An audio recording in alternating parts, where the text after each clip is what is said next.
ang inilihim na milagro nila Katrina Halili at Chris Lawrence sa likod ng nakakagimbal na pagbabago ng anak. Isang nakakapanindig palahibong tagpo ang yamanig sa buong mundo ng showbiz matapos kumalat ang isang emotional na video na nagbubunyag sa isang lihim na matagal nang nakatago sa loob ng tahanan ng tinaguriang KKK family. Walang sino man ang makapaniwala sa naging pasabog ng post ng actress na si Katrina Halili, kung saan makikita ang kanyang anak na si Kitty na may kondisyon na autism habang nagpapakita ng isang pambihirang hinyo. Ang tagpong ito ay nag-iwan ng matinding pagkamangha sa libu-libong netizens at kapwa-artista na hindi inaasahan ang ganitong level ng galing na tila isang himala sa gitna ng matitinding pagsubok. Sa nasabing viral video, makikita ang seryoso at malamdaming pagtugtog ng piano ni Kitty na malayong malayo sa inaasahan ng marami. Hindi ito isang ordinaryong pagpindot lamang sa mga teklado. Isa itong nakakagimbal na patunay na malalim na konsentrasyon at walang kapantay na disiplina na tuluyang bumura sa lahat ng maling haka-haka tungkol sa mga batang nasa autism spectrum. Para kay Kitty, ang musika ang naging isang makapangyarihan at epektibong lingwahe upang isigaw sa buong mundo ang kanyang mga damdaming hindi kayang bigkasin ng mga simpleng salita.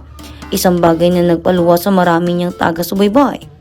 Ngunit ang mas nakakagulat sa likod ng mga nakakamanghang talentong ito ay ang kontrobersyal na dahilan kung bakit biglang namukadkad ang ganitong potensyal sa bata. Marami ang nagtatanong kung ano nga ba ang milagrong nangyari sa likod ng mga nakasarang pinto ng kanilang pamilya. Ang matapang na kasagutan ay nakaugat sa matibay na samahan at tahimik na pagbabalik loob ng kanyang mga magulang na sina Katrina Halili at Chris Lawrence, ang mga sikat na mga aawit at artista. Ang magandang relasyon at pagtutulungan nila Katrina at Chris ang nagdala ng isang matinding puwersa ng pagbabago sa buhay ni Kitty, kung saan ang musical na dugong nananalitay sa kanya ay tuluyang nagising dahil sa isang kapaligiran puno ng labis na pagmamahal at pagtanggap. Ang nakakapanindig balahibong evolusyon ng bata ay isang direktang sampal sa lipunang madalas na nanghuhusga, naglilimita sa kakayahan ng mga individual na may natatanging kondisyon.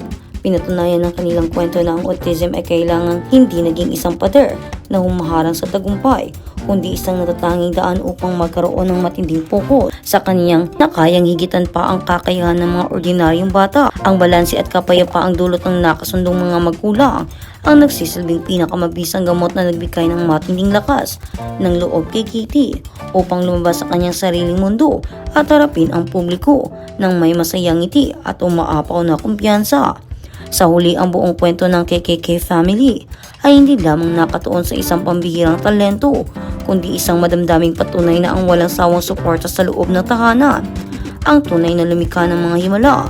Ang bawat tota na malinaw na tinutugtog ni Kitty ay sumisimbolo sa isang malakas na sigaw ng tagumpay na nagbibigay buhay at pag-asa sa lahat ng pamilyang dumaranas ng parehong sitwasyon.